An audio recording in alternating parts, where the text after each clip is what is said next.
તેમાં મહાત્મા ગાંધીજીનું નામ એ અગ્રિમ કક્ષાએ છે. મહાત્મા ગાંધીજીએ દેશને આઝાદી અપાવવા માટે અપાર પુરુષાર્થ કર્યો હતો, પરંતુ તેઓના જીવનમાં પણ 3 વ્યક્તિઓએ પ્રેરણા પૂરી પાડી હતી. ગાંધીજી પોતે કહેતા કે 3 વ્યક્તિના જીવનમાંથી હંમેશા મને બળ અને પ્રેરણા પ્રાપ્ત થતી રહી છે. એક હતા રસ્કિન, બીજા હતા ટોલ્સ્ટોય અને ત્રીજા હતા ભારતના શ્રીમદ રાજચંદ્ર. આ 3 વ્યક્તિના જીવનમાંથી તેઓએ પ્રેરણા પ્રાપ્ત કરી હતી. એકવાર મહાત્મા ગાંધીજી પોતે ટોલ્સ્ટોયની પાસે જાય છે. આઝાદી મળ્યા પૂર્વેનો આ પ્રસંગ છે અને ટોલ્સ્ટોયને પૂછે છે કે મારા દેશને આઝાદ કરવા માટે મારે કેવી તરકીબ અપનાવી જોઈએ, કેવા આયોજન કરવા જોઈએ. એ વખતે ટોલ્સ્ટોય પોતે કહે છે, go back to your religion. કેવળ એક વાક્યમાં જવાબ આપે છે, ભારત દેશને આઝાદ કરવા માટે શું કરવાની જરૂરિયાત છે? Go back to your religion. તમે તમારા ધર્મ તરફ પાછા વળો. દેશને આઝાદ કરવો હોય કે આ માયાની નાગચૂડમાંથી, આ સ્વભાવમાંથી પોતાની જાતને, આત્માને મુક્ત કરવો હોય, એ બધા માટેનો એક જ ઉપાય છે, પોતાના સ્વધર્મ તરફ, આપણા શાસ્ત્રો તરફ આપણે પાછા વળીએ. એની અંદર મુક્તિના તમામ ઉપાયો એ સૂચવ્યા હોય છે. માણસને આ માયામાંથી મુક્ત કરી અને પરમાત્મા સુધી પહોંચાડી શકે એવા શાસ્ત્રો પૈકીનું એક એટલે આ ઉપનિષદ. એ ઉપનિષદમાં આપણે ઈશાવાસ્ય ઉપનિષદમાં પરમાત્માને કઈ રીતે સમજવા જોઈએ, ભગવાન ક્યાં ક્યાં બિરાજિત છે, પરમાત્માનું વ્યાપક સ્વરૂપ સમજવાથી કેવા લાભ આપણા જીવનમાં થતા હોય છે, એની સુંદર વાતો ઋષિવર્યો અહીંયા કરી છે. એનું પાન આપણે કરી રહ્યા છે. એમાં 6ઠ્ઠા મંત્રમાં અહીંયા લખે છે, યસ્તુ સર્વાણી ભૂતાની આત્મની એવ અનુપશ્યતિ સર્વભૂતેષુ ચાત્માનમ તતો ન વિજુગુપ્સતે. અહીંયા કહે છે, જે વ્યક્તિ દરેક વસ્તુમાં ભગવાનનો સંબંધ નિહાળે છે, દરેકમાં પરમાત્માનું સ્વરૂપ નિહાળે છે, દરેકમાં આત્માનું સ્વરૂપ નિહાળે છે, એ ક્યારેય કોઈની ઘૃણા કરતો નથી, કોઈનો તિરસ્કાર કરતો નથી. ગઈકાલે આપણે આ શ્લોકની શરૂઆત કરી હતી. એમાં આપણે જોયું હતું કે દરેકને જો આપણે આત્મદ્રષ્ટિથી જોઈએ, જેમ એક્સરે વિઝનથી જઈએ તો ઉપરના માંસ કે કુરૂપ એ કંઈ દેખાતું નથી, કેવળ એના હાડકાં દેખાય છે. એમાં ડિવાઇન વિઝન છે, આત્માની દ્રષ્ટિ. એ આત્માની દ્રષ્ટિ જો આપણી પાસે આવે તો ક્યારેય કોઈના સ્વભાવ એ આપણને દેખાશે નહીં. બીજું કે છે, આત્માની દ્રષ્ટિ હશે તો ક્યારેય કોઈની ઈર્ષા કરવાનો પ્રશ્ન જ નહીં રહે. આપણે પોતાને દેહ માનીએ છીએ અને બીજાને દેહ માનીએ છીએ એટલે આપણને ઈર્ષા થાય છે ને, કે મારા કરતાં આ વધારે સેવા સારી કરે છે, આ વધારે સારું પ્રવચન કરે છે, આના માર્ગ સત્સંગ શિક્ષણ પરીક્ષામાં મારા કરતાં કેમ આગળ નીકળી ગયો, ઇત્યાદિક. આને કેમ વધારે બોલાવે છે, આને કેમ વધારે માન સન્માન મળે છે. આપણે પોતાની જાતને દેહ માનીએ છીએ અને સામે પેલી વ્યક્તિને પણ દેહ માનીએ છીએ. જો આપણે પોતાની જાતને આત્મા માનીએ અને સામેવાળી વ્યક્તિને પણ આત્મા માનીએ તો ક્યારે ઈર્ષા કરવાનો પ્રશ્ન રહેશે જ નહીં. એ પણ આત્મા છે, હું પણ આત્મા છીએ. અને આ દેહ છોડ્યા પછી ઉપર અક્ષરધામમાં કંઈ ભેદ જ નથી. પાછા અક્ષરધામ અહીંયા તમને બેઠક વ્યવસ્થામાં કદાચ તમે વધારે પડતા માન સન્માનને યોગ્ય હો તો તમને આગળની લાઈનમાં બેસાડશે. અક્ષરધામમાં કોઈ લાઈન જ નથી બાપુ, બધાએ સરખા બેસવાનું છે. અને મહારાજ વચ્ચે બેઠા છે અને કોઈને દૂર ને નજીક એવું લાગતું જ નથી. કરોડો યોજન બેઠો હોય એને પણ એમ લાગે કે મહારાજની સૌથી નજીક હું છું. એમાં આગળ પાછળનો ભેદ જ નથી. એમાં કોઈ ડિગ્રી નથી, કોઈ ભણેલા નથી, કોઈ પટેલ વાણિયા બામણ. આ બધા માન સન્માન અભિમાન એ બધા લોકના છે. ત્યાં કોઈ જ્ઞાતિ જ નથી રહેતી. ત્યાં બધાને બ્રહ્મમય તનુ એ ધારણ કરવાનો હોય છે. એટલે એની પ્રેક્ટિસ ઉપનિષદ કહે છે અહીંયાથી પાડવાની શરૂઆત કરો. અહીંયાથી તમે પોતાનામાં આત્મદ્રષ્ટિ કેળવો, સાથે સાથે પરસ્પર બીજાને પણ આત્મદ્રષ્ટિ કેળવશો તો ક્યારેય કોઈની ઘૃણા નહીં થાય. બીજું ઉપનિષદમાં લખ્યું છે, આત્મનઃ પ્રતિકૂલાની પરેશાન ન સમાચરિત. આની ભાવના વ્યક્ત થાય છે કે પોતાને જે પ્રતિકૂળ હોય એવું ક્યારેય બીજી વ્યક્તિ પ્રત્યે આપણે આચરવું જોઈએ નહીં. મને જે વસ્તુ નથી ભાવતી એ આપી દો બીજાને. જે તમને નથી ફાવતું, જે તમારા માટે સારું નથી, એ બીજાને ક્યાંથી કામ લાગવાનું છે? પણ માણસની આવી વૃત્તિ એ રહેલી હોય છે. એટલે આપણને શાસ્ત્રો શીખવે છે કે આત્મનઃ પ્રતિકૂલાની પરેશાન ન સમાચરિત. 2000ની સાલમાં ગુજરાતમાં એક વાવાઝોડું આવવાનું હતું. ખૂબ જ ભારે સ્પીડમાં પવન ફૂંકાવાનો હતો ભાવનગર સારંગપુર તરફથી, અને ઘણું બધું નુકસાન, કરોડો રૂપિયાનું નુકસાન થઈ શકે, માણસો પણ મરી શકે, મોટી મોટી બિલ્ડિંગ પણ પડી શકે, એવી હવામાન ખાતાએ આગાહી કરી હતી. એ વખતે પરમ પૂજ્ય પ્રમુખ સ્વામી મહારાજ એ પોતે સાંકરીમાં દિવ્ય સન્નિધિ પર્વમાં હતા. અને ત્યાં કાર્યકરો બધા બાપા પાસે આવ્યા અને સ્વામીને વાત કરે છે કે બાપા, હવામાન ખાતાએ આગાહી કરી છે, ટૂંક સમયમાં જ આ સારંગપુર તરફ ને એ બાજુ ભાવનગર જિલ્લા તરફ વાવાઝોડું આવશે અને કરોડોનું નુકસાન કરશે, માટે આપને પ્રાર્થના કરવા આવ્યા છીએ કે વાવાઝોડું આ તરફ ન આવે. પછી એમાંથી કોઈ કાર્યકર બોલ્યો કે સ્વામી, આપણા ગુજરાતમાં ના આવે પણ સીધે સીધું પાકિસ્તાનમાં જાય એવું કરો. એટલે કે યુદ્ધની માથાકૂટ નહીં, સીધા સીધા નવરા થઈ જાય પેલા મુશરફના બધા. એ વખતે પ્રમુખ સ્વામી મહારાજ પોતે બોલ્યા કે આપણે પાકિસ્તાનમાં શું કરવા મોકલવું છે? આપણે ભગવાનને પ્રાર્થના કરીએ કે દરિયા ભેગું જાય ને કોઈને નુકસાન ન થાય. આત્મનઃ પ્રતિકૂલાની પરેશાન ન સમાચરિત. જે મને નુકસાનકારક લાગે છે તો પાકિસ્તાનમાં જઈને પણ કેટલા બધા નિર્દોષ માણસો ત્યાં પણ વસતા હોઈ શકે, એને પણ એ નુકસાન કરી શકે છે. એટલે આ સંતના હૃદયમાં, જેના હૃદયમાં આત્મદ્રષ્ટિ જાગૃત થાય છે, એ ક્યારેય કોઈનું અહિત કરી શકતા નથી. પ્રમુખ સ્વામી મહારાજને પ્રશ્ન પૂછ્યો કે તમને કયો વિચાર ક્યારે આવ્યો નથી? સ્વામી એક ક્ષણના પણ વિલંબ વગર શું બોલ્યા? મને ક્યારે કોઈનું અહિત કરવાનો વિચાર આવ્યો નથી. બહુ ભારે આધ્યાત્મિક સ્થિતિએ પહોંચ્યા હોય તો આ બોલી શકાય, તો સાક્ષાત બ્રહ્મ છે, અક્ષર બ્રહ્મ છે.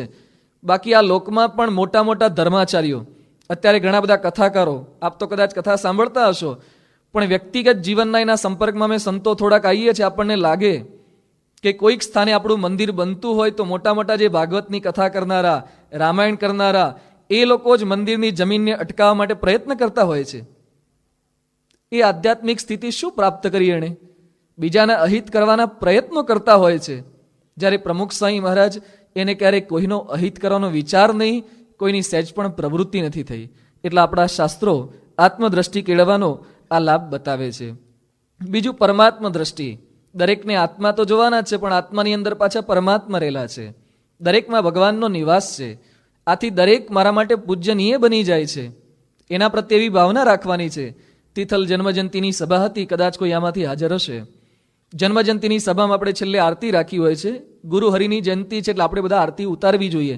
આપણી એક ફરજ છે. ગુરુ ઋણ અદા કર્યાનો કંઈક સંતોષ આપણે અનુભવીએ છીએ. એટલે આરતીમાં મારી સેવા ત્યાં હોય છે, તો સાંઈ બાપાને આપણે પહેલેથી આરતી આપતા નથી. સદગુરુ સંતોને આપીએ, સામે હરિભક્તોને તો પેલી આપેલી જ હોય છે. એ વખતે સાંઈ બાપા મોટે ભાગે આરતી માંગે જ છે, તૈયાર રાખવી જ પડે. ઘણીવાર આપણે ના પણ પાડીએ છીએ કે તમારે શાની આરતી ઉતારવાની? નારાયણ મુનિ સ્વામી સમજાવે કે આ તમારી જન્મજયંતિ છે, આરતી અમારે ઉતારવાની, તમે કોની આરતી ઉતારો છો?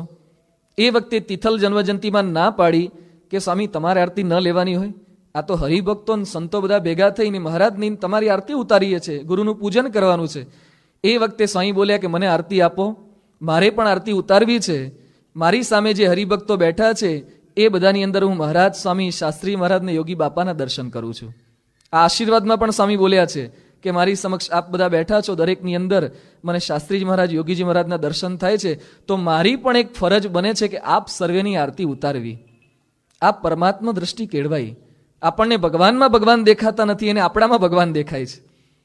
આ એમની પરમાત્મા દ્રષ્ટિ છે. આપણને આ તો સાવ મૂરખ છે, આ તો મોડો આવે છે, આ તો તેઓ છે, આ તો ક્રોધી છે. કારણ કે પરમાત્મા દ્રષ્ટિ આપણને કેળવાઈ નથી. એ દરેકમાં ભગવાન જોઈ શકે છે. યોગી બાપા ગોંડલમાં ઉતારામાંથી બહાર નીકળીને ઠાકોરજી પાસે જતા હશે, ત્યાં યુવકો વાસણ ઉટકતા હતા, અને કોણ જાણે કોઈ દિવસ તેને યોગી બાપાએ વાસણ હાથમાં લીધા અને ચેક કર્યા તો તપેલી કે જે કઈ પાત્ર હશે એમાં ચિકાશ હતી. યોગી બાપાએ યુવકોને કીધું કે કેમ બરાબર સાફ કરો ને, અંદર ચિકાશ તો ગઈ નથી. એ વખતે એક યુવક બોલ્યા કે સ્વામી, આ તો હરિભક્તોના વાસણ છે, આ ઠાકોરજીના નથી, આમાં તો થોડી ચિકાશ રહે તો એ ચાલી જાય. યોગી બાપા શું બોલ્યા કે ગુરુ હરિભક્તોમાં રહીને ઠાકોરજી જમે છે, એટલે એ વાસણમાં પણ ચિકાશ ન રહેવી જોઈએ. આ દ્રષ્ટિ. ઘણીવાર આપણે સંતોના વાસણ ધોવાને સારી રીતે ધોઈએ, ઠાકોરજીને ધોઈએ, પણ હરિભક્તોની ડીશો ઉટકવાની હોય તો આપણે કેમ સેવામાં ફેરફાર થઈ જાય છે? કારણ કે આપણને દરેકમાં પરમાત્મા દ્રષ્ટિ રાખી શકતા નથી. આ પરમાત્મા દ્રષ્ટિ આપણે કેળવીએ તો ક્યારેય કોઈનો તિરસ્કાર ન થાય, કોઈની ઘૃણા ન થાય. એ દ્રષ્ટિ ભગવાનના સાક્ષાત્કારવાળા સંતો એના જીવનમાં આપણને જોવા મળે. બીજે બહુ દુર્લભ છે.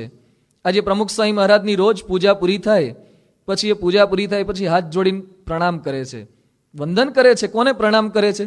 ભગવાનની તો પૂજા કરી લીધી, સામે બેઠેલા તમામ હજારો હરિભક્તો બધાને વંદન કરે છે. શું આપણે બધા એ આપણને વંદન કરે એવા લાયક છીએ? આપણામાં એક પણ એવો સદગુણ છે કે એમને હાથ જોડી શકે આપણને? આપણા દોષો સામે જોવા જાય તો આપણને હાથ જોડવાનું મન થાય એવું છે? છતાં પણ એ હાથ જોડે છે. સદગુરુ સંતોને, નાના નાના સંતે કંઈક કામ કર્યું હોય તો બાપાએ ચરણ સ્પર્શ કર્યો છે, એકદમ વાંકા વળીને ચરણનો સ્પર્શ કરેલો છે. બાકી લૌકિક દ્રષ્ટિએ ક્યાં અને આપણે ક્યાં? કદાચ ભગવાન પણ ભૂલી જાઓ તો 83 વર્ષની એમની ઉંમર છે, આપણે 25-30 વર્ષના હોઈએ. કળાની દ્રષ્ટિએ એનામાં કેટલી કળા સમૃદ્ધિ છે એવું આપણામાં કશું જ નથી. છતાં પણ કેમ આપણને પગે લાગી શકે છે? કેમ એને પગે લાગવાનું મન થાય છે?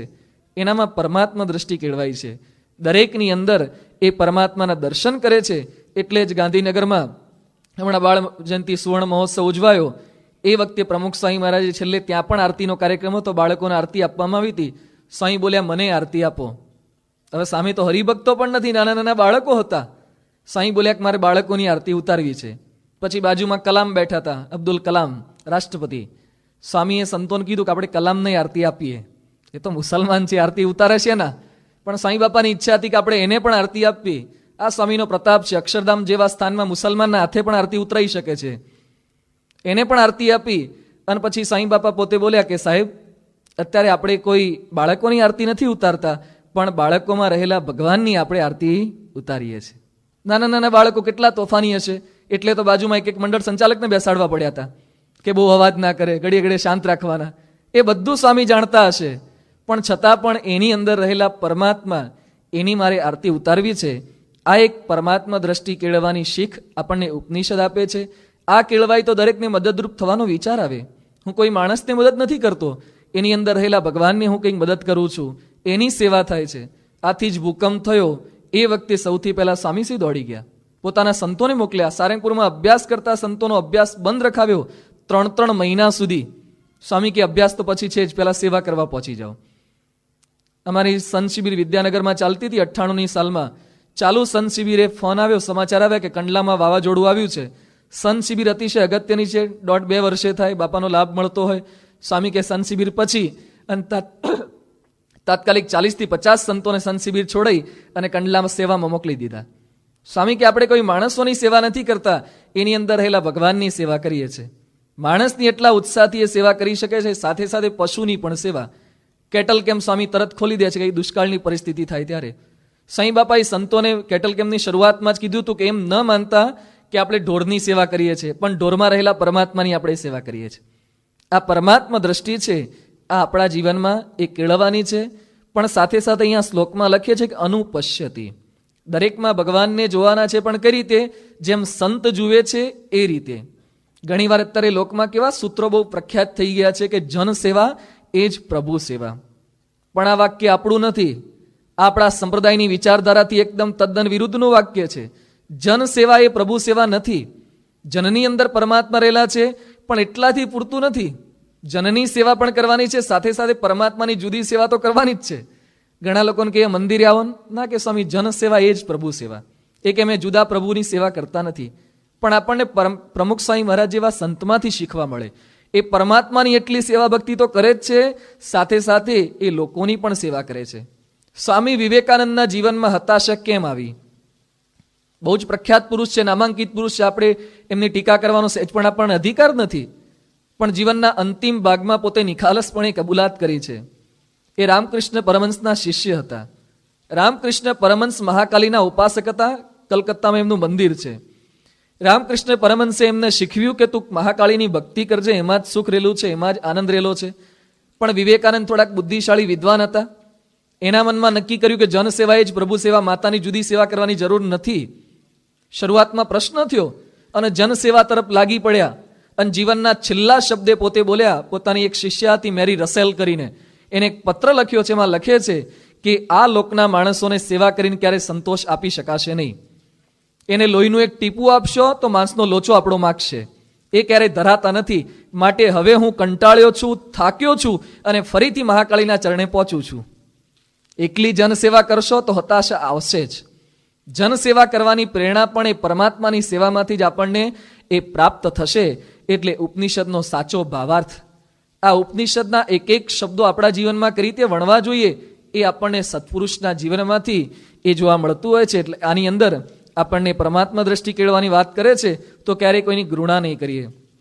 આગળના મંત્રમાં કહે છે, યસ્મિન સર્વાણી ભૂતાની આત્મૈવ વા ભૂદ વિજાનતઃ તત્ર કો મોહ ક શોક એકત્વમ અનુપશ્યત. જેને દરેકમાં પરમાત્માને જાણી લીધા છે, દરેકમાં પરમેશ્વરને જુએ છે, એને જગતના કોઈ પદાર્થમાં, કોઈ વ્યક્તિમાં ક્યારેય મોહ થતો નથી. પહેલા આપણે તિરસ્કારની વાત કરી, હવે મોહની વાત કરીએ છીએ. ક્યાંય મોહ થતો નથી, ક્યાંય શોક થતો નથી. જ્યાં સુધી પરમાત્માને જાણ્યા નથી ત્યાં સુધી બીજા પદાર્થમાં આપણને મોહ થાય છે. ગઢપુરમાં દાદા ખાચરના દરબારમાં એકવાર દાદા ખાચર તરફથી દૂધપાકની રસોઈ હતી. હવે દૂધપાક બનાવવાનો હોય એટલે દૂધને તો તપેલામાં ભરી અને પછી ચૂલા ઉપર ચડાવવું પડે, તપાવવું પડે બરાબર. એ વખતે દાદા ખાચરના દરબારમાં જોધો ભરવાડ એ દાદા ખાચરની જે કંઈ ભેંસો ગાયો હોય એને બધું ચરાવવાનું કામ કરતો હોય છે. સવારના પોરમાં લઈ જવાનું હોય. એ વખતે એણે કીધું કે મારું ભાથું બાંધી આપો. એ વખતે મહારાજ કહે છે, જોધા આજે તો દાદા ખાચર તરફથી દૂધપાકની રસોઈ છે એટલે તું બપોરે અહીંયા આવી અને પછી જમજે. એ કે મહારાજ આપણને બધું ના ફાવે કે, અને આ દૂધ બાળવા બેઠા છો, હું મહેનત કરીને ગાયોને તૈયાર કરું છું, એનું દૂધ આવે છે ને આ તો જો સાધુ તો બેઠા બેઠા આ દૂધ બાળી નાખે છે. એને ખબર જ નહીં દૂધપાક જેવી વસ્તુ શું છે, એણે ક્યારેય જોયેલો જ નહીં. એટલે એકદમ ગુસ્સે થઈ ગયો. મહારાજ કે જોધા તું શાંતિ રાખ. એ કે ના, મારે કંઈ જોઈતું જ નથી, મને છાશ આપી દો. એટલે ગઈકાલની જે કંઈ છાશ બનાવેલી હતી એ ખાટી છાશ પીધી અને પછી નીકળી ગયો. મહારાજ કે જોધા પાછો આવજે ખરો બપોરે. તું બપોરનો સમય થયો, મહારાજની આજ્ઞા પાળવા માટે બપોરે દરબારમાં પાછો આવે છે. તો બપોરના માનસીનો સમય થયો તો એટલે સંતો બધા માથે ઓઢીને બેઠા હતા માનસી કરવા માટે. એટલે જોધોએ જોર જોરથી બોલવા માંડ્યો, જોયું ને હું કહેતો તો ને, દૂધ શું કરવા બાળી નાખ્યું? દૂધ બળી જાય પછી રડવાનો જ વારો આવે ને કે. બધા સંતોન માથે ઓઢેલા જોયો ને એટલે કે બધા જો હવે રડે છે, હવે છાનારો, ફરીથી હું સાંજે તમને દૂધ લઈ આપીશ પછી જમજો. મહારાજ કે જોધા કોઈ રડતું નથી, આ તો માનસી પૂજા કરે છે. એ કે તને દૂધપાક પીરસવો છે? ના, આપણને બળેલું ફાવે જ નહીં, મને તો છાશ આપો. એને ક્યારેય ચાખેલું જ નહીં. મહારાજે અતિશય આગ્રહ કર્યો. પછી એની તાંસળીમાં મહારાજે જાતે દૂધપાક રેડો અને જેવો એક ઘૂંટડો પીધો અને 72 કોઠા ટાઢા થઈ ગયા. મહારાજ કે જોઈએ છે? હા કે મહારાજ પીરસે જ જાઓ તૈતાર. એક કમંડળ ભરીને દૂધપાક પી ગયો જોધો. પછી મહારાજે કીધું કે હવે ઉપર છાશ લેવી છે? વાલા એ રસના ચાખણ હાર છાસતે ન પીવે રે. હવે છાશ પીવે બીજા. દૂધપાક ચાખી લીધો. જ્યાં સુધી એને દૂધપાકની ખબર નહોતી ત્યાં સુધી છાશમાંથી આસક્તિ ટળતી નહોતી. એમ જ્યાં સુધી પરમાત્માનું સુખ આપણે પામ્યા નથી ને ત્યાં સુધી આઈસ્ક્રીમમાં, કસાટામાં, કિંગકોનમાં, પીઝામાં, આ બધામાં વૃત્તિ કેમ જયા કરે છે આપણી? કારણ કે આપણને પરમાત્માનું સુખ લીધું નથી. બાપાને પ્રાર્થના કરીએ કે સહેજ ચખાડી દો આપણને. નહીં, કોઈક દુકાનમાં જઈએ ને પછી શાકભાજી હોય, ફ્રૂટ હોય, તળબૂચ હોય તો લોકો કાપીને સહેજ આપણને ચખાડે છે કે જો આવું છે. એમ ભગવાનના સુખમાં પણ સહેજ ચખાડવું જોઈએ તો આપણને ખબર પડી જાય. પણ કોણ જાણે સાધના કરાવડાવે છે મારી તમારી બધાની પાસે કે ચાખવા માટે પણ સાધના કરવી પડશે, એની અનુભૂતિ માટે પણ એ પરમાત્માનું સુખ બહુ અલૌકિક છે. આ લોકના સુખ તેની સામે કોઈ હિસાબમાં નથી. ભગવાન સ્વામિનારાયણે સારંગપુરના પહેલા વતનાવતમાં લખ્યું છે કે ભગવાનના સુખ આગળ અનંત કોટી બ્રહ્માંડનું સુખ એ ભગવાનના એક રૂવાડાની તોલે પણ ના આવે, એટલું સુખ છે. ગુણાતીત સ્વામીએ પોતાની ગામઠી ભાષામાં સમજાવતા લખ્યું કે અક્ષરધામમાં કેટલું સુખ છે અને લોકમાં કેટલું સુખ છે. સ્વામી કહે છે અક્ષરધામમાંથી એક મચ્છરિયું મૂત્ર્યું. શું? ચિંતા ના કરતા, ત્યાં ઓડોમસ કે મચ્છરદાની લઈને જવી નહીં પડે. પણ સ્વામી આ તો સમજાવે છે કે અક્ષરધામમાંથી એક મચ્છરિયું મૂત્ર્યું. એ મૂતર પડતું પડતું પ્રકૃતિ પુરુષમાં ગયું, ભૂમા પુરુષમાં ગયું, જુદા જુદા લોકમાં ગયું, પછી અમેરિકામાં ગયું હશે, પછી જાપાનમાં ગયું, છેવટે પછી ગુજરાતમાં પડ્યું હશે. કારણ કે ત્યાં થોડું વધારે પડ્યું હશે મૂતરના છાંટા, આ બાજુ થોડાક ઓછા પડ્યા. એ મૂતરના છાંટામાંથી આ દુનિયાના લોકો સુખ માને છે. તો અક્ષરધામમાં તો કેટલું સુખ હશે. યોગી બાબા પોતાની ભાષામાં સમજાવતા કે પેલો શેરડીનું કોલું આવે ને ચીચુડો, ત્યાં પેલા લોકો શેરડી અંદર નાખે, 2-3 વાર નાખે. રોડ પર આપણે જોયા છે, આમ બરાબર ફેરવીને નાખી દે, પછી અંદર સહેજ પણ રસ વધે નહીં. એ બધા જે કચરો આવે લાકડાના બોથા, એ બધા પેલા ગધેડા હોય ને એ બધા પોતે ખાતા હોય. એટલે 2 ગધેડા ભેગા થાય અને પછી મોઢું નાખે ને ખાય. એટલે એક કોળીઓ ખાધા પછી પરસ્પર એકબીજાને સામું જોઈને મલકાય કે વાહ આજે તો ફિશ મળી ગઈ. પણ એને ખબર છે કે ફિશ તો અંદરથી કાઢી લીધી, આ તો કચરો તને મળ્યો છે. યોગી બાપા કહેતા કે ગધેડા જેમ ખાલી રસ વગરના કૂચા ખાઈને મલકાય છે એમ આપણે બધા જગતનું સુખ ખાઈને મલકાઈએ છીએ કે વાહ કે બહુ આનંદ આવે છે, પણ અંદરથી રસ તો બધો કાઢી લીધો છે. એ રસ પરમાત્માનો છે, પણ આપણે ખાલી બોથામાં જ એ કૂચામાં જ આનંદ માની બેઠા હોઈએ છીએ. પણ જે ભગવાનનો રસ એકવાર પામી લે છે, એ રસને એકવાર જે ચાખી લે છે, એને આ લોકના સુખમાં ક્યાંય ક્યારેય પ્રીતિ થતી નથી. કુંભદાસ કરી અને ખૂબ જ મોટા ભક્ત થઈ ચૂક્યા, ખૂબ જ સારા કવિ હતા અને સારા એવા ભક્ત હતા કુંભનદાસ. તો એ હંમેશા ભગવાનને રાજી કરવા માટે ભજન કીર્તન કરતા. જહાંગીર રાજાને ખબર પડી મુસલમાન આ નવાબને કે મારા ત્યાં એને બોલાવા છે, બહુ સારા ભજન કીર્તન કરે છે, એટલે એને આમંત્રણ આપવા માટે મોકલ્યા. એ કે હું હંમેશા ભગવાન માટે ગાઉં છું, ભગવાનને રીઝવવા ગાઉં છું, બીજા કોઈ લોકો માટે હું ક્યારે ગાતો નથી. એને પડી જ ન હોય, એને ભગવાનને રીઝવવાનું તાન હતું. છતાં પણ પેલાએ વિનંતી કરી કે તમે આવો, તમે આવશો તો રાજાના કાને કંઈ ભગવાનના ભજનના શબ્દો પડશે, તમારી એટલી સેવા થશે. છેવટે પોતે તૈયાર થયા, પછી ત્યાં ગયા, જહાંગીરના દરબારમાં ગઈ અને 2-3 કલાક સુધી ભજન ભક્તિ જ. રાજાના સેટ પણ ગુણગાન તો એમણે ગાયા જ નથી. ત્યાંથી પાછા ફર્યા એટલે ગામના લોકોએ બધાએ જાણ્યું કે આપણા કુંભનદાસ એ તો જહાંગીરના દરબારમાં જઈને આવ્યા છે, ત્યાં મિજલસમાં એમણે પોતાનો કાર્યક્રમ આપ્યો છે, તો રાજાએ કંઈક સોનામોહર કે દાગીના બધું ભેટ આપી હશે. રાજાએ આપવાનો પણ પ્રયત્ન કર્યો તો પણ કુંભનદાસે ન લીધી. અને પછી લોકોએ પૂછ્યું કે તમને શું ભેટ આપી? એ વખતે કુંભનદાસ પોતે બોલે છે, આવત જાવત પનિયા તૂટી, આવત જાવત પનિયા તૂટી, બિસરી ગયો હરિનામ, જાકુ મુખ દેખે દુઃખ ઉપજે, તાકુ કરની પડી સલામ, કુંભનદાસ બાલ ગિરધર બિન યહ સબ જૂઠો કામ. મને ભગવાનમાં સુખ મનાવ્યું છે, પછી તો મારા પગના ચપ્પલ ખોટા ખોટા ઘસાયા, મારી પિંડીઓ દુખવા લાગી. એને લોકના માણસોને રીઝવવાનું એ સહેજ પણ તાન હોતું નથી. સદગુરુ બ્રહ્માનંદ સ્વામી એમના જીવનમાં પણ કંઈક આવો જ પ્રસંગ બન્યો. મહારાજના એ સંત બન્યા, પછી ગાયકવાડ સરકારે વિનંતી કરી કે તમે અહીં આવી જાઓ તો તમને સોનેથી મઢી દઉં, આખા શરીર ઉપર સોનું તમને મઢી દઉં. બ્રહ્માનંદ સ્વામી શું લખીને મોકલાવે છે? મેં દાઢી મહારાજ કો હાજર હુકમ હજુર, ગાયો જશ ગોવિંદ કો પાયો ધન ભરપૂર. મેં ભગવાનના ગુણગાન ગાયા, હવે જે મોઢેથી પાન ચાવ્યા એ મોઢેથી હવે કોલસા ચવાય નહીં. હવે ત્યાં શું પાન ખાવા મળતા હતા? એક કંતાન માટે ટટળાવતા હતા મહારાજ, ખાવાનું નહોતા આપતા. પણ ભગવાનનું સુખ કઈ આવતું હશે? એટલે ભગવાનના સુખની સરખામણીમાં આ લોકના બધા જ સુખ એ તુચ્છ લાગતા હોય છે. પ્રમુખ સ્વામી મહારાજને અમેરિકાથી પાછા અમેરિકામાં હતા, અરવિંદ ગુરુએ પૂછ્યું કે સ્વામી અમેરિકાનું સુખ કેવું લાગ્યું? અહીંયાથી લોકો અમેરિકા માટે કેટલો પ્રયત્ન કરે છે. મહેસાણા જિલ્લામાં અમે વિચરણમાં હતા 2 વર્ષ પહેલાં, ત્યાં કડી ગામ છે. કડી ગામના એક આપણા કાર્યકર હતા, લાલજીભાઈ એનું નામ. એ લાલજીભાઈએ અમેરિકા જવા માટે પ્રયત્ન કર્યો. લીગલી તો થાય એવું નહોતું, કારણ કે મહેસાણા જિલ્લાની પટેલ સરનેમ જોવે ત્યાં જ વિઝાની ઓફિસમાંથી કેન્સલ કરે છે, કારણ કે બધા પટેલ ત્યાં બહુ ભેગા થઈ ગયા છે, એટલે સરનેમ બદલવી પડે છે. તો ત્યાં પેલા લાલજીભાઈ ગયા અને પેલા એ તો કેન્સલ કરી દીધું, એટલે ઇલીગલી જવાનો પ્રયત્ન કર્યો. 25 લાખ રૂપિયા ખર્ચ્યા અને પછી મેક્સિકોની બોર્ડર ઉપરથી ઘૂસ્યા. પણ ત્યાં જવા ગયા ત્યાં જ પકડાઈ ગયા, જેલમાં પૂર્યા. 2 મહિના પછી છોડ્યા, પછી પાછા આવ્યા. ફરીથી પ્રયત્ન કર્યો, બીજી બોર્ડર પરથી ઘૂસ્યા, પકડાયા, ખર્ચો માથે પડ્યો, ઘરે આવ્યા. ત્રીજી વાર પ્રયત્ન કર્યો, પકડાયા, પાછા આવ્યા. આ અમે જાતે મળેલા છે હરિભક્ત, ને આપણા ચુસ્ત હરિભક્ત છે. પછી એને મેં પૂછ્યું કે લાલજીભાઈ બસ ને, હવે થાક્યા ને, અમેરિકા જવાની ઈચ્છા નથી? ના કે સ્વામી હજી એકવાર પ્રયત્ન કરવો જ. કે 4થી વાર પ્રયત્ન કરવાની ઈચ્છા. પછી પૂછ્યું કે આટલા રૂપિયા ખર્ચો કરો છો, તમને ભારે નથી પડતું? એ કે સ્વામી એકવાર ખર્ચો થઈ જાય ને પછી ત્યાં જઈ પછી સુખ સુખના ઢગલા જ છે. એને અમેરિકાનું સુખ એટલું મનાયું છે, લોકો પ્રયત્ન કેટલો કરે છે. હવે લોકો લગ્ન ત્યાં કરે, હા છોકરાઓ અહીંયા સારું ભણેલો હોય, અહીંયા સારું ભણેલી છોકરી હોય, પણ ત્યાંથી કોઈક મૂર્તિઓ કે કન્યા મળી જાય ત્યાં લગ્ન કરે છે. કેમ? કારણ કે એના વિઝા ઉપર ત્યાં સિટીઝનશીપ આપણને પણ મળી જાય ને, પછી જેવું તેવું ચલાવી લઈશું, ત્યાં છૂટાછેડા લઈને બીજું કરી લઈશું. પણ અમેરિકા એકવાર પહોંચી જવાય ને, અમેરિકાનું સુખ લોકોના મનમાં કેટલું ફિટ થયું છે. એ અમેરિકાનું સુખ તમને કેવું લાગ્યું એવો પ્રશ્ન પ્રમુખ સ્વામીને પૂછ્યો.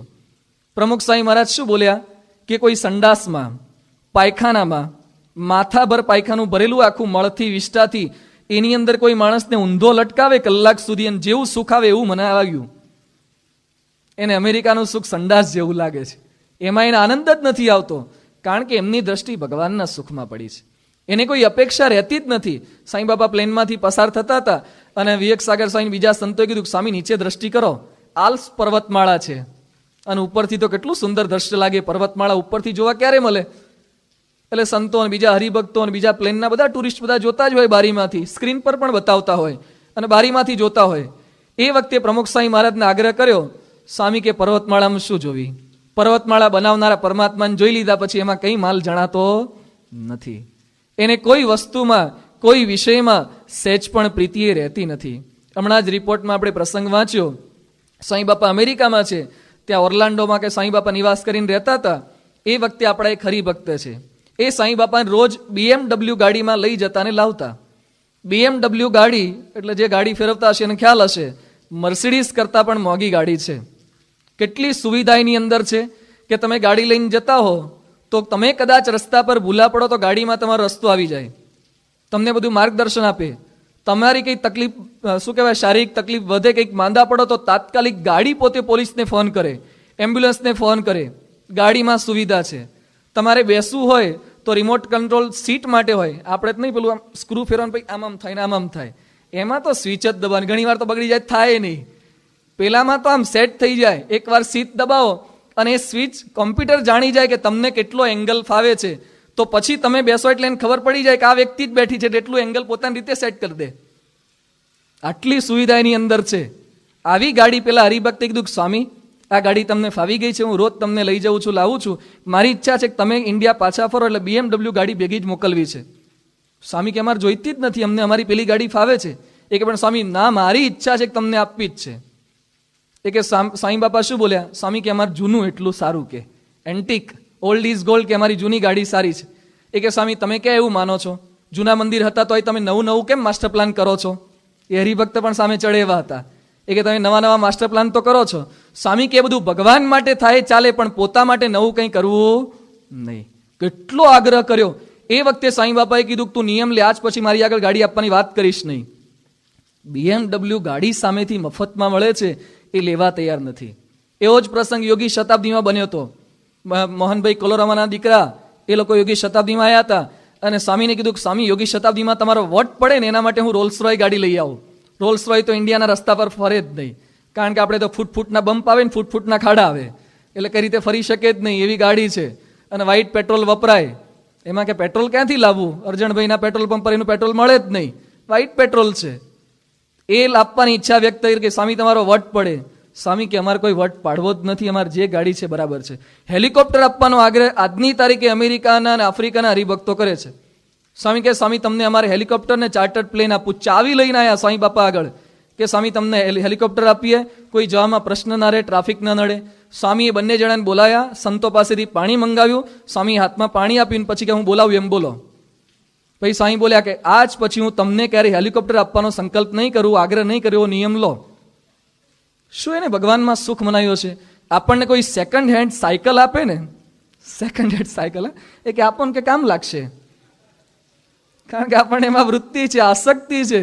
આને હેલિકોપ્ટર મળે છે, ચાર્ટર્ડ પ્લેન મળે છે, પણ કોઈ વસ્તુમાં એને સહેજ પણ આસક્તિ નથી, સહેજ પણ પ્રીતિ નથી. કહેતા કે ભગવાનનું સુખ એમને પામી ચૂક્યા છે. એટલે આ શ્લોકમાં લખે છે કે જેને ભગવાનનું સુખ મનાવ્યું હશે એને લોકમાં કોઈ વિષયમાં, કોઈ પદાર્થમાં એ ક્યારેય પ્રીતિ થતી નથી. પછી આગળ લખે છે યસ્ય બ્રહ્મણી રમતે ચિત્તમ નંદતી નંદતી નંદતી એવ.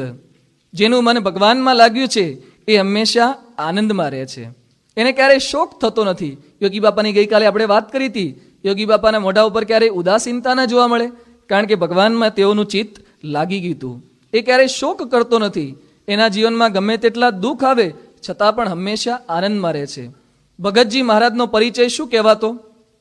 કોઈને મળવું હોય તો આપણે આપણા ઘરનું એડ્રેસ આપીએ. કોઈક વ્યક્તિનો પરિચય આપવો હોય તો કે થોડાક જાડા છે, ચશ્મા છે, થોડાક આમ ઉજળા લાગે છે, આવા કલરનું પેન્ટ પહેર્યું છે, આવો પરિચય આપણે આપીએ. કોઈક વ્યક્તિને ભગતજી મહારાજને મળવું હોય તો એનો પરિચય શું અપાતો? આખા વરતાલમાં સૌથી વધારે જેનું અપમાન થતું હોય, જેને કૂતરાની જેમ હળદૂત કરવામાં આવતા હોય, એની વચ્ચે પણ જે હંમેશા હસતા રહેતા હોય તો એમ જાણવું કે ભગતજી હોય. બ્રહ્મણી, જેનું બ્રહ્મમાં મન લાગ્યું છે એ હંમેશા આનંદમાં રહે છે. એ ક્યારેય કોઈ પણ વસ્તુનો શોક કરતો નથી. જે પરમાત્માને જાણી લે છે, જે પરમાત્માનું કરતા હરતાપણું જાણે છે, એને ક્યારેય શોક થતો નથી. ભગવાનને સર્વ કરતા હરતા જાણે છે. યોગી બાપા દ્રષ્ટાંત આપતા એકવાર રાજા અને પ્રધાન એ પોતે રાજમહેલમાં બેઠા હોય છે. એ વખતે રાજા કંઈ શેરડી જમવા ગયા અને રાજાની આંગળી કપાઈ ગઈ થોડીક. એટલે પ્રધાન પોતે બોલ્યા કે ભગવાન જે કરે છે તે સારા માટે. રાજા એકદમ ગુસ્સે થઈ ગયા કે આંગળી કપાઈ શું સારા માટે છે, તાત્કાલિક આને દેશ નિકાલ કરી દો. દેશ નિકાલ કરવાની આજ્ઞા કરી. પ્રધાન બોલ્યા કે ભગવાન જે કરે છે તે સારા માટે. રાજાજી શિકાર કરવા માટે ગયા. પેલા આદિવાસી પ્રજા ત્યાં ભેગી થઈ રાજાને પકડી પાડ્યા અને કે આજે બલિ ચડાવવો છે અને 32 લક્ષણાનું બલિ ચડાવવાનું છે. રાજા જેવો 32 લક્ષણો બીજો કયો મળે? એને લઈ ગયા અને બલિ ચડાવવા જતા તે પેલા એના આદિવાસીઓના રાજગુરુ એ કે પેલા શરીર આપણે ચેક કરી લઈએ, કોઈ અંગે ખોડખાપણ તો નથી ને? તો ચેક કર્યું તો પેલી એક આંગળી તો કપાયેલી મળી. એ કે આ વ્યક્તિ ના ચાલે, એને કેન્સલ કર્યો, છોડી દીધો. એ વખતે રાજાને વિચાર આવ્યો કે ખરેખર પ્રધાન બોલ્યો તો એ સારું હતું કે ભગવાન જે કરે છે તે સારા માટે. પછી એ પોતે રાજ્યમાં આવ્યા અને પોતાના મંત્રીઓને તપાસ કરવા મોકલ્યા કે પેલા જે પ્રધાનને મેં કાઢી મૂક્યા છે એને પાછા બોલાવો. એને પાછા બોલાવવામાં આવ્યા, એનું સન્માન કરી ફરીથી રાખ્યા. રાજા કહે છે કે તમે પહેલું બોલ્યા હતા કે ભગવાન જે કરે છે સારા માટે મારી આંગળી કપાઈ તારે, એની તો મને અનુભવ થઈ ગયો, પ્રતીતિ આવી ગઈ.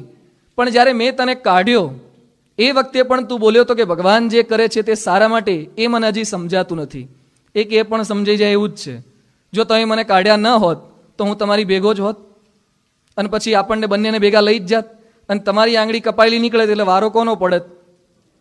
મારો જ પડત ને. કે આ તો તમને તમે મને કાઢી મૂક્યો એટલે હું બચી ગયો, ફરીથી પાછો બોલાવી લીધો એટલે કામ પતી ગયું. એટલે કે ભગવાન જે કરે છે તે સારા માટે. જે પરમાત્માને જાણે છે, જેના મનમાં કરતા હર્તાની સમજ દ્રઢ થાય છે, એને ગમે તેવી પરિસ્થિતિમાં પણ ક્યારેય શોક થતો નથી. એ ઉપનિષદ આપણને આત્મદ્રષ્ટિ, પરમાત્મા દ્રષ્ટિ કેળવવાનો ઉપદેશ આપે છે. એને ક્યારેય શોક નહીં થાય. એ ક્યારેય કોઈ વસ્તુમાં, કોઈ પદાર્થમાં મોહ નહીં પામે, ક્યારેય કોઈનો તિરસ્કાર કે ઘૃણા કરશે નહીં. હવે આગળના મંત્રમાં સમજાવતા લખે છે, અંધમ તમઃ પ્રવિશંતિ એ વિદ્યામ ઉપાસતે તતો ભૂય ઇવ તે તમો યઉ વિદ્યાયામ્રતા. અહીંયા લખે છે કે જે અવિદ્યાની પ્રવૃત્તિમાં રત છે એ લોકો ઘોરતમ નરકની પ્રાપ્તિ કરે છે. અવિદ્યા એટલે શું?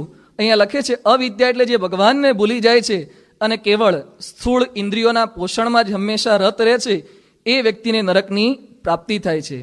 બીજું લખે છે કે અવિદ્યા એટલે જે ભગવાનનો તિરસ્કાર કરે છે, ભગવાનને માનતા નથી, કેવળ પોતાની જાતને જ ભગવાન માની બેસે છે, એવા લોકોને પણ નરકની પ્રાપ્તિ થાય છે. આ લોકની અંદર બે પ્રકારના નાસ્તિક હોય છે. એક નાસ્તિક કેવા? એ કે અમે ભગવાનને માનતા નથી, I don't believe in God, હું ભગવાનનો સ્વીકાર કરતો નથી. આજે એની ફેશન છે આવું શબ્દ બોલવાની, આવા વાક્ય ઉચ્ચારણ કરવાની. એ તો ખોટા જ છે, એને પણ નરકની પ્રાપ્તિ થાય છે. પણ બીજા કેવા છે કે જે પોતાની જાતને ભગવાન માની બેસે છે, એ બધા મિથ્યા જ્ઞાની છે. આત્મદ્રષ્ટિ ન થઈ હોય છતાં પોતાની જાતને હું આત્મા છું એમ ઘણીવાર માની બેસતા હોય છે. આત્માનો સાક્ષાત્કાર થવો ખૂબ જ કઠિન છે, છતાં પણ અહમ બ્રહ્માસ્મિ, હું બ્રહ્મ છું એમ સતત માની બેસે. થોડાક સમય પહેલા બોચાસણ મંદિરમાં એક મહાત્મા આવ્યા. માથે મોટી જટા હતી, હાથમાં કમંડલું હતું, ભગવા વસ્ત્ર રુદ્રાક્ષની માળાઓ લબડતી હતી. એટલે સંતોએ જોયા અને સહેજે આપણે સંત પ્રત્યે આદર તો ઉપજે એટલે એમને પૂછ્યું, પગે લાગ્યા સંતોને. પછી પૂછ્યું ક્યાંથી પધાર્યા, આપનું નામ શું છે? બાબાજી એકદમ ગુસ્સે થઈ ગયા, હમારા નામ ક્યું પૂછતે હો, બ્રહ્મ કા કોઈ નામ હોતા હૈ, હમ તો બ્રહ્મ હૈ. એકદમ આ રીતે જવાબ આપ્યો, પ્રત્યુત્તર આપ્યો. સંતોએ કંઈ બીજું સામે દલીલ ન કરી, રકઝક ન કરી. બપોરે જમવાનો સમય થયો ને પેલા મહાત્મા પૂછવા આવ્યા, યહાં ભોજનશાલા કહાં પર હૈ? એ વખતે સંતોએ કીધું કે બ્રહ્મ તો સર્વવ્યાપક है, वो तो भोजनशाला में पहुंच गया है, उसको कोई भोजन की आवश्यकता ही नहीं है. હવે જ્ઞાન થયું એને કે આમ બ્રહ્મ બોલવું સહેલું છે, પણ ખાવાનો ટાઈમ થાય એ વખતે બધું બ્રહ્મ જતું રહે છે. વિવેક સાગર સ્વામી ઘણીવાર કહે છે કે બાપા તમારે 3 જગ્યાએ જે હરિભક્ત પાછો ન પડે ને એને બ્રહ્મરૂપનો ઇલકાબ આપી દેવો. જે સભાની અંદર, જે ભોજનશાળામાં અને જે ઉતારામાં. 3 જગ્યાએ જો કંઈ વાંધો ના આવે તો એ બ્રહ્મરૂપ છે એમ કહી જ દેવું આપણે. પણ ક્યાંક તો એને વાંધો આવી જ જાય છે. કાં તો સભામાં આગળ બેસાડે તો ઉતારાવાળા સંત કંઈક ભૂલ કરી બેસે, ઉતારો સભામાં સારી વ્યવસ્થા થાય, ભોજનશાળા વીઆઈપીમાંથી બહાર કાઢે. એ વખતે આપણે બ્રહ્મરૂપ કેટલા થયા છે ને બધી ખબર પડી જાય છે. સભામાં, પૂજામાં, બાપાની પૂજામાં તો કેટલો આનંદ આવે, વાહ કે હું બ્રહ્મરૂપ થઈ ગયો છું, મારામાં કામ નથી, મારામાં ક્રોધ નથી, મારામાં માન નથી. આપણે બ્રહ્મરૂપ થઈ ગયા ને એવું આપણને લાગવા માંડે છે, પણ એ મિથ્યા જ્ઞાન છે, મિથ્યા આભાસ છે. બ્રહ્મરૂપ તો અપમાન કરીને કાઢે ને એ વખતે ભગતજી મહારાજ જેટલો આનંદ રહે તો બ્રહ્મરૂપ થયા એમ સમજી શકાય, બાકી તો મિથ્યા જ્ઞાન છે. અત્યારે બહારના ખૂબ જ એક મોટા કથાકાર છે અને ખૂબ મોટા વર્ગો ચલાવે છે જીવન જીવવાની કળાના. અમદાવાદમાં થોડાક સમય પહેલા આવ્યા હતા, સરદાર સ્ટેડિયમમાં એમનો કાર્યક્રમ હતો. લોકોને કેવું મિથ્યા જ્ઞાન થઈ ગયું છે. એ વ્યક્તિને પત્રકારે પ્રશ્ન પૂછ્યો કે આપ બધી શિવજીની વાતો કરો છો, અને એ માણસે શું કર્યું, સ્ટેજ પર બેઠા બેઠા યોગાસનને ઘણી બધી વાતો કરી અને પછી પોતાનો હાથ, જમણો હાથ આમ કરી નાગદાદાનો અભિનય કર્યો અને પોતાની ડોકમાં નાગ લટકતો હોય એવું 5, 10, 15 મિનિટ સુધી કર્યું. પછી પત્રકારે એને પૂછ્યું કે આપ સાક્ષાત શિવજી છો કે શિવજીનો કોઈ અવતાર છો? એ વખતે પેલા શું બોલ્યા, ચિદાનંદ રૂપો શિવોહમ શિવોહમ, હું શિવજી જ છું. થોડા ક્લાસ ચલાવતા થઈ ગયા, થોડી યોગાસનના વર્ગો ચલાવતા થઈ ગયા, એટલે માણસને પોતાના મનમાં ફિટ થઈ જાય છે કે હું શિવજી છું. આ બધા મિથ્યા જ્ઞાની છે. એ તો પોતે તો નરકમાં જાય છે, પણ પોતાના યોગમાં જે કંઈ આવે છે એ બધાને પણ ભેગા નરકમાં લઈ જાય છે. થોડાક સમય પહેલા જ આપણે જાણ્યું હતું કે દક્ષિણમાં એક વ્યક્તિ પોતે બોલે છે કે હું કલ્કીનો અવતાર છું. પોતાની જાતને કલ્કીનો અવતાર માની બેઠો છે. એના બધા હજારો ભક્તો પણ બની ચૂક્યા છે. થોડાક સમય પહેલા સુરતની બાજુમાં ઓલપાડ ગામ છે. એ ઓલપાડની ગામની બાજુમાં ગોથાણ કરીને એક ગામ છે. ત્યાં એક વ્યક્તિ આવ્યો, સોની, એનું નામ ભરત કે કંઈક હતું. એ વ્યક્તિ ગામમાં પ્રવેશ કર્યો, સાધુનો વેશ ધારણ કર્યો હતો અને પછી ત્યાં જઈને કીધું કે હું રામનો અવતાર છું. પોતાની જાતને રામનો અવતાર માને. પછી એક સરપંચ હતા, એના ઘરે ઉતર્યો અને પછી સરપંચને કે હું રામ છું, તમે જનક છો. તમે જનક એટલે તમારી દીકરી જાનકી મારી પત્ની થઈ ગઈ. આ બધી ગોઠવણ કરી દીધી. કોકને ભરત બનાવે, કોકને શત્રુઘ્ન બનાવે, કોકને લક્ષ્મણ બનાવે, અને ગામના મૂર્ખાઓ પણ તૈયાર જ હોય છે. ઇલકા બાપે એટલે સભામાં જાહેરાત કરે કે આ બેન તો કઈ કઈ જેવા છે, એટલે ઊભા થઈને એનું સન્માન કરવામાં આવે. આ તો કૌશલ્યા માતા તુલ્ય છે, એનું સન્માન કરીને હાર પહેરાવે. આવું બધા ઢંગ ચલાવ્યા, ઢોંગ બધા ચલાવ્યા, દંભ ચલાવ્યો. પછી છેવટે કંઈક પ્રયત્ન કરવા ગયો પેલી જાનકી સાથે, વ્યભિચાર કરવા ગયો, અને એમાં પેલી બાઈને ગમ્યું ને એને પોલીસ કેસ કર્યો. પછી ગોથાણ ગામમાં સુરતથી પોલીસ આવી, પેલા રામને હથકડી પહેરીને લઈ જતા હતા. એ વખતે ગામના પુરુષો અને બાઈઓ રસ્તામાં આડા સૂઈ ગયા. એ કે અમારા રામને ન લઈ જાઓ. શું કહે છે, અમારા રામને ન લઈ જાઓ, મહેરબાની કરીને અમારી પાસે રાખો. પછી તો પોલીસ કંઈ માને, એનો આશ્રમને બધું તોડી નાખ્યું અને જેલમાં પૂર્યા. આજની તારીખે ગોથાણ ગામમાંથી સુરતમાં પેલા રામ માટે રોજ પેલું ટિફિન જાય છે. લોકોને પૂછ્યું કે તમારા રામ કેમ આવું થયું? એ કે જેમ રામને 14 વર્ષનો વનવાસ આવ્યો તેમ અમારા રામને વનવાસ આવ્યો છે, જેલવાસ આવ્યો છે, જેલનો વાસ મળ્યો છે. શું લોકોની મૂર્ખામી છે! એવા રામ થનારા પણ મળી રહે છે ને રામને માનનારા પણ મળી રહે છે. પણ ઉપનિષદ કહે છે કે પોતે રામ બની બેસે, જે પોતે કૃષ્ણ બની બેસે. દિલ્હીમાં વચ્ચે થોડાક સમય પહેલા કૃષ્ણનો અવતાર થયો હતો. એ કે હું કૃષ્ણ છું, એટલે બધી ગોપીઓને ભેગી કરે, બધી ગામની સોસાયટીની સ્ત્રીઓને કે ચલો રાસલીલા કરીએ. બધા જોડે રાસલીલા કરે. એટલે બધા આઈપીએસ અધિકારીની ઘરવાળી ગઈ હશે એટલે ગુસ્સે થયો અને પકડ્યો એને. એ કે કેમ આ બધું કરો છો? કે હું કૃષ્ણ છું, એટલે કૃષ્ણએ રાસલીલા કરી તેમ મારે કરવાની હોય. એ કે કૃષ્ણે ખાલી રાસલીલા નથી કરી, એને ગોવર્ધન પણ ઉપાડ્યો હતો. એક 5 મણનો પથ્થર આપું છું, ઉપાડી જો પહેલા. પણ ન ઉપાડી શકે. પછી શું બોલ્યો, એ કોન્ટ્રાક્ટ મેં રાખ્યો નથી, કે આપણે ખાલી રાસલીલાનો જ કોન્ટ્રાક્ટ રાખ્યો છે. આ બધી પણ વાતો મિથ્યા જ્ઞાન દ્વારા કરતા હોય છે. પણ ઉપનિષદ કહે છે એ બધાને નરકની પ્રાપ્તિ થાય છે. આજે ઘણા લોકો બોલતા હોય છે કે પ્રમુખ સ્વામી મહારાજ પણ ભગવાન થાય છે, એ ભગવાનની જેમ પોતાની સેવા પૂજા કરાવડાવે છે. થોડાક નજીકમાં આવજો પ્રમુખ સ્વામીની. આપણે હરિભક્ત છીએ, આપણને ખબર છે. સંતો અમે થોડાક વધારે નિકટમાં હોઈએ છીએ, એના અંગત પ્રસંગોમાં પણ ઘણી વખત આપણે હાજર હોઈએ છીએ. એક પ્રસંગ જો તમે એવો બતાવો, સાંઈ બાપાના મુખમાંથી એક વાક્ય એવું બતાવો, સાંઈ બાપા ક્યારે એવું બોલ્યા નથી કે હું સ્વયં શ્રીજી મહારાજ છું, ક્યારે ન બોલે. હું ભગવાન છું એવું એક શબ્દ નથી નીકળતો. હંમેશા પોતે એવું જ બોલે છે કે આપણે તો શ્રીજી મહારાજના દાસ છીએ, અંગો અંગમાં મહારાજ રેલા છે, એને ભગવાનનો સાક્ષાત્કાર છે. કોઈ સહેજ પણ ભૂલ કરે તો તરત એને અટકાવે છે. પ્રમુખ સ્વામી મહારાજ 2002ની સાલમાં અટલાદરા મંદિરે દર્શન કરવા ગયા, ત્યાંથી નીચે પગથિયાથી ઉતરતા હતા. એ વખતે નવીનભાઈ મહાજન સોની ખૂબ જ સન્નિષ્ઠ હરિભક્ત છે, એ પોતે જોરથી બોલ્યા કે અક્ષરધામના અધિપતિ પધારી રહ્યા છે, ગણી ખમ્મા ગણી ખમ્મા. સ્વામી તરત જ પગથિયા ઉતરતા હતા ત્યાં ઊભા રહી ગયા, સેવક સંતોને અટકાવ્યા અને જોરથી બોલ્યા કે મહાજન, આટલા વર્ષોથી સત્સંગમાં છું, શું લોચા મારો છો? અક્ષરધામના અધિપતિ તો કેવળ એક શ્રીજી મહારાજ છે, આપણે તો એના દાસ છીએ, સેવક છીએ. કોઈ ક્યારેક બોલવા જાય કે પ્રમુખ સ્વામી મહારાજની કૃપાથી, સાક્ષાત મહારાજની કૃપાથી વરસાદ વરસશે, સ્વામીએ તરત અટકાવ્યા છે. સ્વામી બોલે છે આપણે ભગવાનને પ્રાર્થના કરશું, એની કૃપાથી થશે.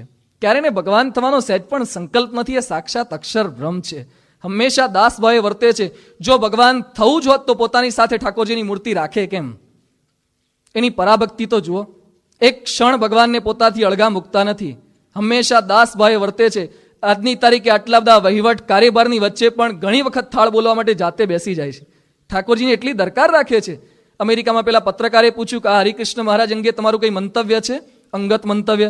સાંઈ બાપા એક ક્ષણના પણ વિલંબ વગર બોલ્યા કે કંઈ મંતવ્ય નથી, એ જ અમારા અંગત છે. એના વિશે મંતવ્ય બીજું શું હોય? એ અમારા સાક્ષાત ભગવાન છે, એને લઈને અમે જીવીએ છીએ. સ્થૂળ દ્રષ્ટિએ કેવળ પંચ ધાતુની મૂર્તિ લાગે છે, પણ એને સાક્ષાત ભગવાન દેખાય છે. હંમેશા દાસ ભાવે પોતે વર્તે છે.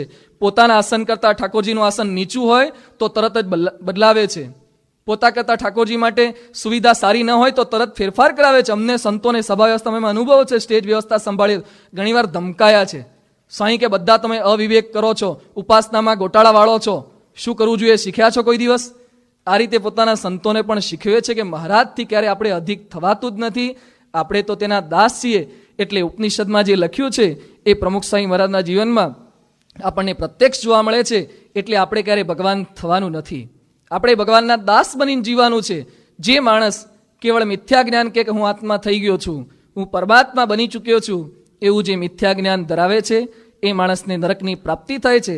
હવે આગળના મંત્રમાં માયાની વાત કરતા ઋષિ મુનિ અને પરમાત્મા સમજાતા લખે છે, હિરણ્યમયેન પાત્રેણ સત્યસ્ય અપિહિતમ મુખમ તત્વમ પુષન અપાવૃણુ સત્ય ધર્માય દૃષ્ટએ. અહીંયા વાત કરે છે, પરમાત્માને પ્રાર્થના કરે છે, હે સર્વના પોષક પ્રભુ, આ સુવર્ણમય પાત્રથી તમારું મુખ એ ઢંકાયેલું છે, માટે કૃપા કરીને એને દૂર કરો ને તમારું મુખારવિંદ હું યથાર્થ જોઈ શકું એવી કંઈક કૃપા કરો. સોનાના પાત્રથી ભગવાનનું મુખ ઢંકાયેલું ક્યાં જોવા મળે છે?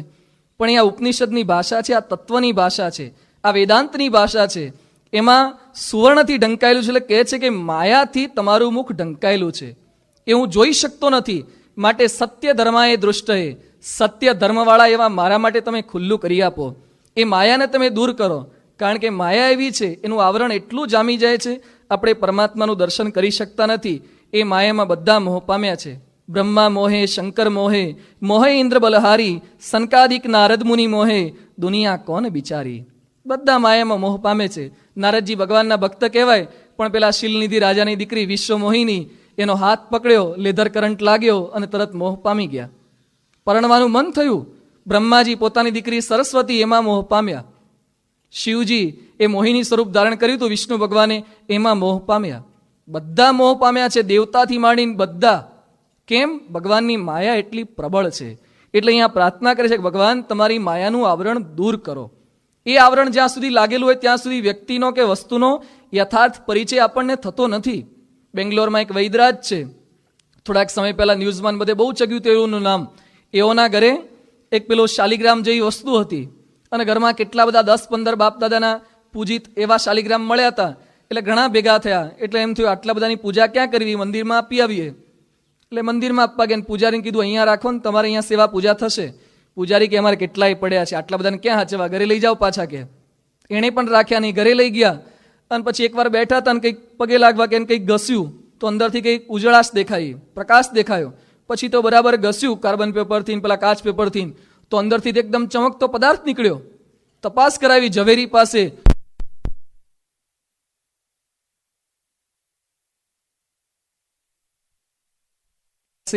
એ નીલમ હતો, પણ જ્યાં સુધી એની પર આવરણ હતું ત્યાં સુધીની યથાર્થ કિંમત એ પોતે સમજી ન શક્યા. એમ દરેક વ્યક્તિની અંદર પણ પરમાત્મા રહેલા છે, પણ બાહ્ય આવરણ માયાના એટલા બધા છે કે પરમાત્માની સાચી ઓળખ આપણને થતી નથી. આગળના મંત્રોમાં આપણે શીખી ગયા, સાંભળી ચૂક્યા કે ઈશાવાસ્યમ ઇદમ સર્વમ, દરેકમાં પરમાત્મા રહેલા છે. મારામાં, તમારામાં, બધામાં પરમાત્મા છે, પણ એ પરમાત્માનું દર્શન આપણને કેમ થતું નથી? માયાનું આવરણ છે. જેમ જમીનની અંદર પાણી હોય છે, અમુક જમીન નીચે ખનિજ તત્વો હોય છે, પણ ક્યાં સુધી પ્રાપ્ત ન થાય? જ્યાં સુધી ઉપરની જમીન, ઘાસ, કાંકરા, પથ્થર હટાવે, પુરુષાર્થ કરે, પછી અંદરનો માલ એ પ્રાપ્ત થતો હોય છે. એમ પરમાત્મા તો છે, પણ આ માયાનું આવરણ એ પરમાત્મા સુધી આપણને પહોંચવા દેતું નથી. પણ એ માયા શું? માયા શબ્દ તો આમ 1-2 અક્ષરનો શબ્દ છે, પણ માયા કહેવી કોને? આફ્રિકામાં યોગી બાપા ત્યાં પધાર્યા હતા અને કથાકાર ત્યાં આવ્યા હતા અને અઠવાડિયેથી પારાયણ ચાલતી હતી. શેની? માયા પારાયણ. માયાનું નિરૂપણ કરતા હતા. અઠવાડિયાથી માયા શું છે સમજાવવાનો પ્રયત્ન કરે પણ કોઈ સમજી જ ન શકે. છેલ્લે પૂર્ણાહુતિમાં યોગી બાપાને બોલાયા હશે. યોગી બાપાએ આશીર્વચન આપતા શરૂઆત કરી કે ભગવાનના ભજનમાં જે આડું આવે તે માયા.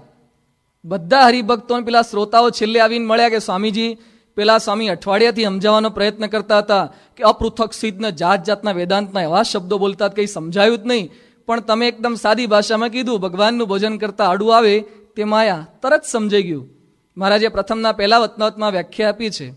ઘણીવાર કેટલાક પુરુષો, કેટલાક લોકો એવું બોલતા હોય છે કે સ્ત્રી એ માયા છે, પણ સ્ત્રી એ માયા નથી. ભગવાનનું ભજન કરતા આડું આવે તે માયા. પુરુષને મંદિરે આવવું હોય ને ઘરવાળા ના પાડે તે માયા. સ્ત્રીને મંદિરે આવવું હોય ને પુરુષ ના પાડે તો એ માયા. બંને જણાને આવવું હોય ને છોકરા ના પાડે તો એ માયા. બધાને આવવું હોય ને ટીવી ના પાડે તો ટીવી માયા. જે વસ્તુ આપણને ભગવાનનું ભજન કરતા નડે એ બધું માયા છે. એટલે માયાની આટલી જ વ્યાખ્યા છે. એ નડતું હોય એ બધાને દૂર કરીએ તો ભગવાન સુધી આપણે પહોંચી શકીએ છીએ. જેને પરમાત્મા દ્રષ્ટિ થાય, જે માયાનું આવરણ ટળી ગયું છે ને દરેકમાં ભગવાન દેખાય છે. હનુમાનજીને જ્યાં રામાયણના યુદ્ધ પૂરું થયા પછી અયોધ્યામાં પાછા આવ્યા અને સીતાજીએ બક્ષિસ આપી. પોતાના ગળામાં 9 લાખનો હાર હતો એ હનુમાનને આપ્યો. હનુમાને પોતાના હાથમાં લીધો ને એક એક મોતી તોડવા લાગ્યા. એ વખતે સીતાજી રામચંદ્ર ભગવાનને કહે છે કે હું તો આને મતિમતામ વરિષ્ઠ, બુદ્ધિમાનમાં શ્રેષ્ઠ માનતી હતી, પણ છેવટે વાંદરા જ રહ્યા. 9 લાખનો હાર આપ્યો પણ તોડી નાખ્યો, અને બુદ્ધિ નહીં હોય એટલી. એટલે રામચંદ્ર ભગવાન કહે સીતાજી એને પૂછી જ જો કે કરે છે શું. હનુમાનજીએ કેટલા 3-4 મણકા બધા તોડી નાખ્યા હતા. સીતાજીએ પૂછ્યું કે હે વાનર શ્રેષ્ઠ, શું કરો છો? એ કે હું દરેક મણકા તોડીને જોઉં છું. જે મણકામાં રામ ન હોય એનું મારે કામ શું છે? પરમાત્મા દ્રષ્ટિ, ઉપરની માયાનું આવરણ, ઉપરના હીરાનો ટચ એને નડી શકતો નથી. એ સીધા પરમાત્મા સુધી પહોંચે છે. સીતાજી પોતે બોલ્યા કે મણકામાં ભગવાન શોધો છો પણ તમારી જાતમાં શોધ્યા? જેમ રામ વગરના મણકાનું કામ નથી તો શરીરમાં ના હોય તો શરીરનું શું કામ છે? બતાવો. તો હનુમાનજીએ શું ચીર્યું? છાતી ચીરીને અંદરથી રામ અને સીતાના દર્શન કરાવ્યા. એ પરમાત્મા સુધી પહોંચતા હતા. એને માયાનું કોઈ આવરણ નડતું નહોતું.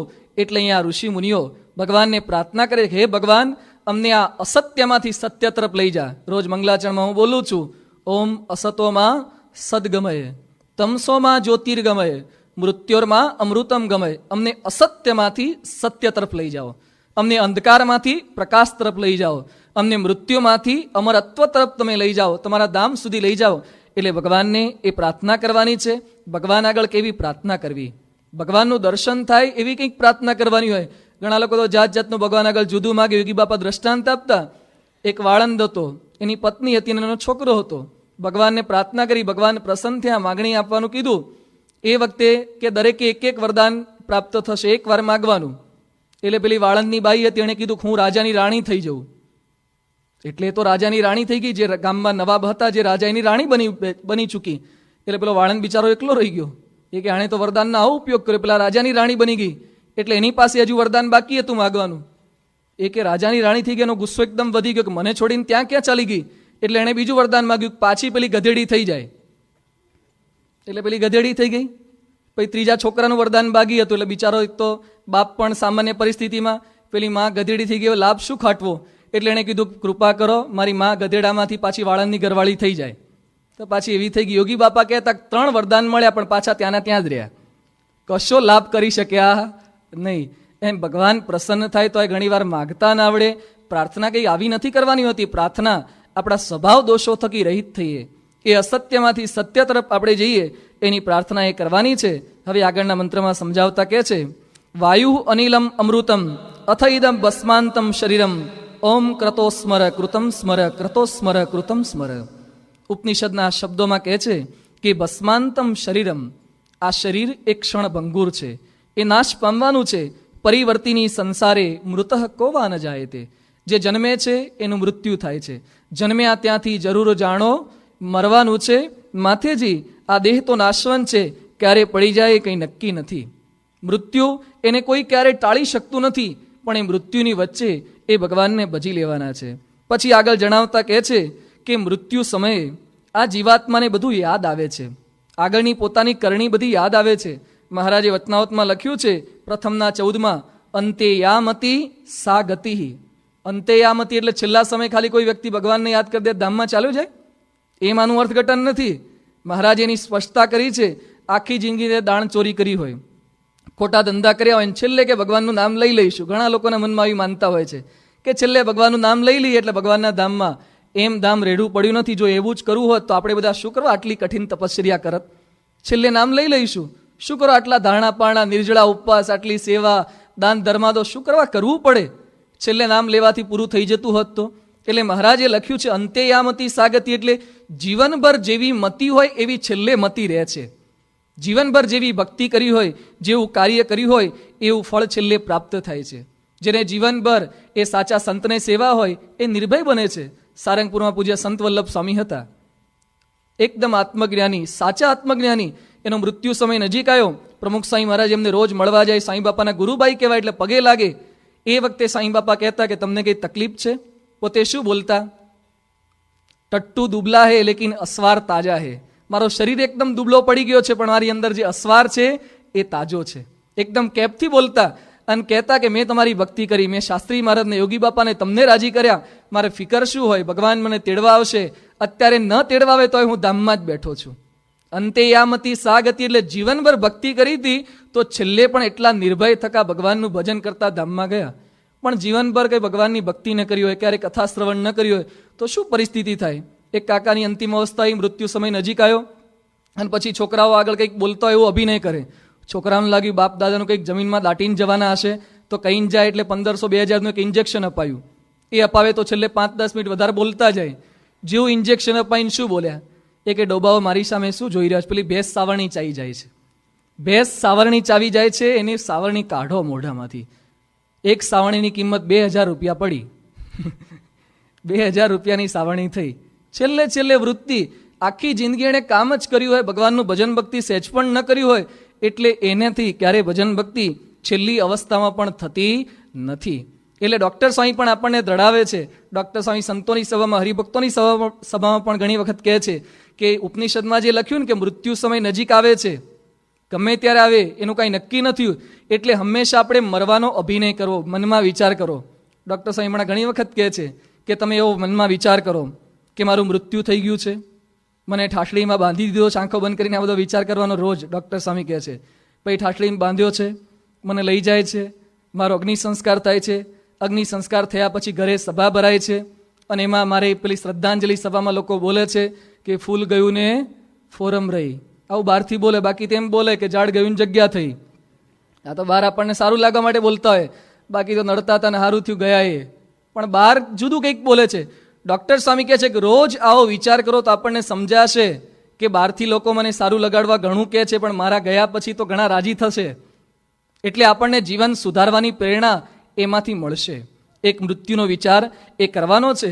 આ મંત્રના અંતિમ ભાગમાં અહીંયા ભગવાન ઋષિમુનિ આપણને કહે છે કે અંતિમ સમયે આપણને બધા કર્મની સ્મૃતિ થાય છે. એટલે જેવા કર્મ કર્યા હશે એવું ફળ તમારે ભોગવવાનો વારો આવશે. કર્મ સિદ્ધાંત ગઈકાલે આપણે સત્સંગીજીઓના પારણમાં વાત કરી હતી કે ભારતીય શાસ્ત્રોએ આ કર્મનો સિદ્ધાંત આપ્યો છે. કર્મ 3 પ્રકારના છે: ક્રિયામાણ કર્મ, સંચિત કર્મ અને પ્રારબ્ધ કર્મ. હું કોઈ વ્યક્તિને લાફો મારું અને તરત સામે ફટકારી દે એ ક્રિયામાણ કર્મ. ફળ કર્યું નથી, આમ ક્રિયા કરી નથી ને તરત ફળ મળ્યું નથી. ટ્યુબલાઇટની સ્વિચ પાડીએ, પંખાની સ્વિચ પાડીએ અને તરત એનું ફળ મળી જાય છે, એ ક્રિયામાણ કર્મ છે. સંચિત કર્મ એટલે આજે કર્મ કરું અને તરત ફળ ન મળે, થોડાક સમય પછી મળે. વિદ્યાર્થી પરીક્ષામાં પેપર લખીને આવે, તરત રિઝલ્ટ ના આવે, થોડાક દિવસો સુધી રાહ જોવી પડે. કામ કરી લીધું છે પણ તરત એનું ફળ ન મળે, એ સંચિત કર્મ છે. અને ત્રીજું પ્રારબ્ધ કર્મ. કર્મ કર્યું હોય એ સંચિત થાય. ખેડૂતે ખેતરમાં બિયારણ વાવ્યું હોય, 5-5, 6-6 મહિના થઈ જાય, એના ડુંડા થાય, પાકે અને પછી એને મળે છે વળતર, એ પ્રારબ્ધ કર્મ છે. એટલે જીવના આ 3 પ્રકારે કર્મ થતા હોય છે. એ કર્મનો સિદ્ધાંત એ આપણે સમજવાનો છે તો જીવનમાં ગમે તેટલા દુઃખોની વચ્ચે પણ આપણે સ્થિરતા રાખી શકીએ. ઘણા સારા હરિભક્તો હોય છે પણ એને કાં તો દીકરો બીમાર હોય, અથવા તો દીકરીના લગ્ન ન થાય, અથવા તો કંઈ અપંગ ખોડ ખાપણવાળો જન્મે. ગયા વર્ષે શ્રાવણ માસમાં અમે મુંબઈ હતા તો મલાડ વિસ્તારમાં એક જગ્યાએ પધરામણી કરતા હતા. ઘરમાં પ્રવેશ કર્યો, 2 રૂમનું ઘર હતું, એક રૂમ ને એક રસોડું જ. પહેલા જ રૂમમાં એક છોકરો સૂતો હતો, 18 થી 19 વર્ષનો. અમે ગયા એટલે ઊભો કરવામાં આવ્યો એને, અને પછી ધીમેથી એને હાથ જોડ્યા, હાથ એકદમ ધ્રુજતા હતા. પછી એને પાણી તો પી શકતો નહોતો જાતે, પછી સંતોને હાથ જોડ્યા અને જય સ્વામિનારાયણ ધીમે ધીમે બોલી શક્યો. પછી આપણે પૂછ્યું પેલા હરિભક્તને કે શું તકલીફ છે? એ કે સ્વામી 12 વર્ષનો હતો ત્યાં સુધી કોઈ જ તકલીફ નહોતી. પછી 13મા વર્ષથી ધીમે ધીમે એના હાથ પગ, એના શરીરના અંગો બધા એકદમ પટલા થવા લાગ્યા, શિથિલ થવા લાગ્યા છે. અને આજની તારીખે જાતે કોઈ ક્રિયા કરી શકતો નથી. એ સંડાસ બેસાડવો હોય, એની સેવા, એને નવડાવવો, જમાડવું, બધું અમારે કરવું પડે છે. અમને એકદમ દુઃખ થયું કે કેવી પરિસ્થિતિ બિચારા હરિભક્તની. પછી આપણે એકદમ દુઃખી થઈ ગયા. તે હરિભક્ત બોલ્યા એ કે સ્વામી આ તો છોકરો છે, બાર મારી છોકરી પણ અંદર આ જ રીતે સૂતી છે, એ પણ 20 વર્ષની છે અને એની પણ આ જ પરિસ્થિતિ થઈ છે કે એ પણ પથારીમાં જ સૂઈ રહે છે, એને પણ નવડાવવા ધોવડાવવાની, એનું લગ્ન ક્યાંથી થાય? એટલે અમે પતિ પત્ની એક સભામાં આવે તો બીજું તો ના આવી શકે, ઘરે તો કોકે હાજર રહેવું પડે. એટલે બંને જણાની આવી સ્થિતિ છે. તો ત્યાં એનો બીજો નાનો છોકરો એ સંતોને પાણી આપવા આવ્યો. એની ઉંમર 8 વર્ષની હતી. એટલે અમે ભગવાનને પ્રાર્થના કરી કે 2 ભલે થયા, આપ તો ખોટું જ કહેવાય, પણ છતાં નાનો છોકરો છે, એના ઉપર આપણી બધી આશા છે, તમારું કામ, સેવા, ભક્તિ બધું કરશે. એ વખતે પેલા હરિભક્ત રડતા રડતા બોલ્યા કે સ્વામી અત્યારે તો સારું છે, પણ ડૉક્ટરો કહે છે કે 12 વર્ષ સુધી રોગના ચિહ્ન દેખાતા નથી, એને પણ દેખાઈ શકશે. કેવી પરિસ્થિતિ છે! આવા દુઃખ આવી શકે છે. એકદમ સન્નિષ્ઠ હરિભક્ત છે, કોઈ સભા ચૂકતા નથી, છતાં પણ જીવનમાં દુઃખ કેમ? એવા ઘણા બધા દુઃખ આપણને પણ આવે છે. આપણા ઘણા હરિભક્તોના ઘરે જોઈએ છે, મૂંગા છોકરા હોય, બેરા હોય, એવા માતા પિતા એવા પ્રાપ્ત થાય કે અંતિમ અવસ્થામાં ભારે બીમારી આવે. પણ કર્મનો સિદ્ધાંત છે, આ જન્મે મેં કંઈ ખોટું કર્યું નથી, પણ પૂર્વજન્મમાં મારાથી કંઈ અહિત થયું હશે, કંઈ ખોટા કર્મ થયા હશે, એનું ફળ ભગવાન અને સંત મને આપી રહ્યા છે. આ કર્મ સિદ્ધાંત જો સમજતા હોય તો ધીરજથી એવા વિઘ્નોની વચ્ચે, એવી પરિસ્થિતિની વચ્ચે પણ આપણે ક્યારેય ભગવાનને દોષારોપણ ન કરીએ. કર્મ સિદ્ધાંત સમજતા હોય તો આપણે ક્યારેય ખોટું કર્મ ન કરીએ. હું જે કરીશ જૈસી કરની વૈસી ભરની, જો બોએગા વહી પાએગા, જે કંઈ અહીંયા બીજ વાવશે એવું બધું એને પ્રાપ્ત કરવાનું થશે. એટલે કર્મ સિદ્ધાંત અહીંયા ઉપનિષદ આપણને શીખવે છે. અને ઈશાવાસ્ય ઉપનિષદના અંતિમ ભાગમાં એ ભગવાનને પ્રાર્થના કરે છે કે અમારા બધા કર્મો તમે જાણો છો, એટલે કૃપા કરી અને મારા કર્મો તમે માફ કરજો. જે કંઈ મારાથી ભૂલચૂક થઈ હોય એ દોષો સામે તમે નજર ન રાખતા અને કેવળ પરમાત્માના ધામની મને પ્રાપ્તિ થાય એવી કંઈ કૃપા વરસાવજો. અંતિમ સમયમાં પશ્ચાતાપ કરે છે, હા પસ્તાઓ વિપુલ ઝરણું સ્વર્ગથી ઉતર્યું છે, પાપી એમાં ડૂબકી દઈને પુણ્યશાળી બને છે. કર્મ થઈ જાય, આપણાથી કંઈક ખોટું ભૂલ થઈ જાય તો પ્રાયશ્ચિત કરી, પસ્તાવો કરી એમાંથી શુદ્ધ થવાય છે. એટલે ઈશાવાસ્ય ઉપનિષદના અંતિમ ભાગમાં પોતાની ભૂલો ભગવાન માફ કરે અને ભગવાન એ માયાનું આવરણ ટાળી અને પરમાત્માના ધામની પ્રાપ્તિ કરાવે એવી સુંદર પ્રાર્થના અંતિમ ભાગમાં કરે છે. આ રીતે ઈશાવાસ્ય એક ઉપનિષદ અહીંયા પૂર્ણ થાય છે. આવતીકાલથી કેન ઉપનિષદ, કેન એનું નામ છે, શા માટે, કઈ રીતે થઈ રહ્યું છે, એમાં પણ ખૂબ જ સુંદર વાતો ભગવાનના કરતા હરતાપણાની. અને લોકો જે બીજા પ્રશ્ન ઉઠાવતા હોય છે કે મંદિરો શા માટે, એની પણ વાતો આ ઉપનિષદમાં કરી છે કે હું ભગવાનના સ્વરૂપનો તિરસ્કાર ન કરું. પ્રમુખ સ્વામી મંદિર નિર્માણની જે પ્રવૃત્તિ કરે છે સહેજ પણ ખોટી નથી. ભગવાનનો જે પ્રચાર અને પ્રસાર કરીને લોકોના માર્ગે વાળે છે એ શા માટે કરે છે, કેમ કરવી જોઈએ, એનાથી કેટલા લોકોનો ઉત્કર્ષ થાય છે, એ મંદિર નિર્માણ પ્રવૃત્તિ પણ વિશેષ વાતો આપણે આવતીકાલે કરીશું. શ્રી સ્વામિનારાયણ ભગવાનની જય. સ્વામી નારાયણ નારાયણ.